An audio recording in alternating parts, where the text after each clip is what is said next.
एक ट्रक है हमारा पुलिस का जिसको एक रिक्शे ने हिट किया है और अभी तक ये इस्टेब्लिश हुआ है कि शायद रिक्शे में या तो एक्सप्लोसिव है या उसके अंदर कोई सुसाइड बॉम्बर था, क्योंकि एक सुसाइड बॉम्बर की डेड बॉडी जो है वो यहाँ से थोड़ी दूरी पे पड़ी हुई है और इसके नतीजे में जो है वो ट्रक जो है पुलिस का वो टॉपल हुआ है और वो फिर जाके खाई में गिरा है, जिसमें खाई में गिरने की वजह से जो है वो पुलिस का जो नुकसान है, जिसमें हमारे जो पुलिस एहलकार हैं वो ज़ख्मी हुए हैं। इसमें टोटल जो है 3 गाड़ियां इसके जद में आई हैं, एक पुलिस की ट्रक है, एक मेहरान कार है और एक जो है वो करोला कार है।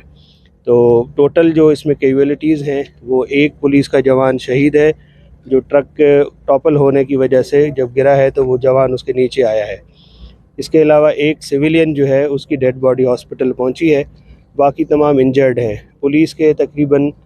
20 के लगभग एहलकार जो है वो ज़ख्मी हैं, जिनमें से 2 सीरियस हैं और बाकी जो है उनको चोटें जो है वो कम हैं, क्योंकि ट्रक टॉपल हुआ है उसकी वजह से उनको चोटें आई हैं। सिविलियन साइड से भी तकरीबन 4 जो हैं वो ज़ख्मी है और वो उनका ट्रीटमेंट अभी चल रहा है। सर, कितना किलोग्राम बारूदी मवाद इसमें इस्तेमाल हुआ था? ये तो नहीं कहा जा सकता है, लेकिन ये है कि 20 से 25 किलोग्राम तो इसमें मिनिमम जो है वो हम जो देख रहे हैं जो क्राइम सीन को, कि जैसे ने ट्रक को टॉपल किया है तो वो प्रोबेबली इतनी उसकी जो है वो क्वांटिटी होगी। सर, ये बताइए कि पोलियो के लिए जिन्हें डिप्लॉय हो रहे थे एहलकार को रास्ते में उतारा जा रहा था, एक सिक्योरिटी थ्रेट भी जारी हुआ था इस बारे में क्या? जी, ये मैंने शुरू में ही बोल दिया कि ये पोलियो ड्यूटी के लिए ट्रक जा रहा था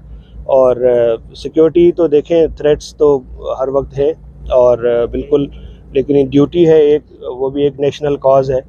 और उसके लिए पुलिस जो है वो हमने डिप्लॉय करनी है।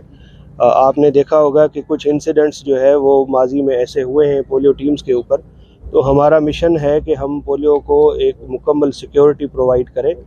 तो उस सिलसिले में ही जो है ये डिप्लॉयमेंट के लिए हर टीम के साथ जो डिप्लॉयमेंट है हमारी, उसके लिए इस नफरी को जो है वो हम मूव कर रहे थे।